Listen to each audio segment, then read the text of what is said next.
Welcome to the fifth minute, the moment between adversity and triumph, the space between what happens to you and what you choose to do next.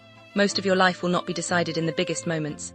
It will be decided in the small ones, the moments nobody sees, the moments where you decide, do I continue or do I abandon myself? That moment, that choice, that is the fifth minute.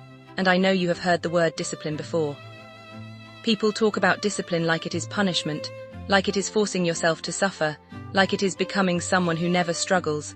But that was never discipline, that was control. Discipline is something different. Discipline is a promise between who you are today and who you are becoming tomorrow, because there is a version of you waiting, a future you, the person who wakes up after all the choices you make today, and that person is always listening. Every glass of water you drink, every medication you take, every meal you prepare, every walk you take, every small task you finish, every time you choose not to quit, is a message sent forward in time. A message that says, I remembered you, I cared about you. I was thinking about you before you arrived. That is the keeper. The keeper is not a person standing outside of you. The keeper is you, your future self, the version of you who understands that your choices today become their reality tomorrow. The keeper does not demand perfection.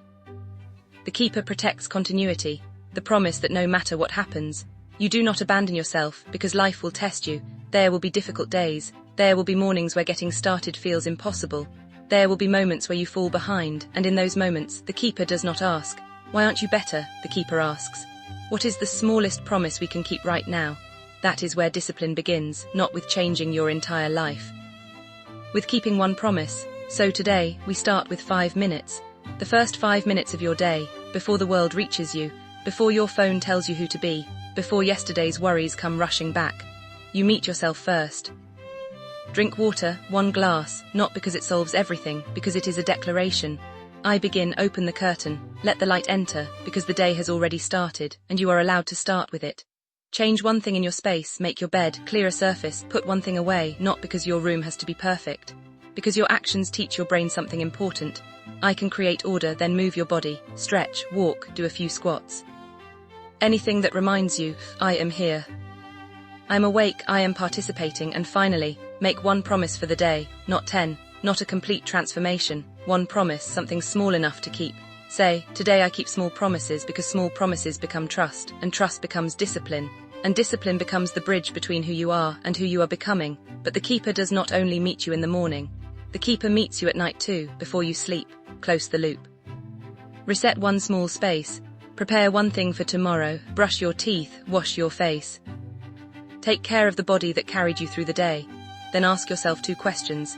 What helped me today? What made today harder? No punishment, no judgment, just awareness, because tomorrow you does not need you to be perfect. Tomorrow you needs you to be honest, and tomorrow you needs you to return, again, and again, and again, because discipline is not intensity, it is continuity. It is the quiet promise that says, I will not leave myself behind.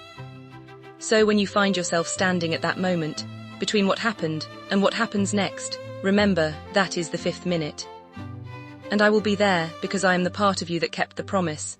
I am the keeper, and I have been waiting for you, because we don't negotiate here, we keep promises, and I'll meet you on the 5th minute.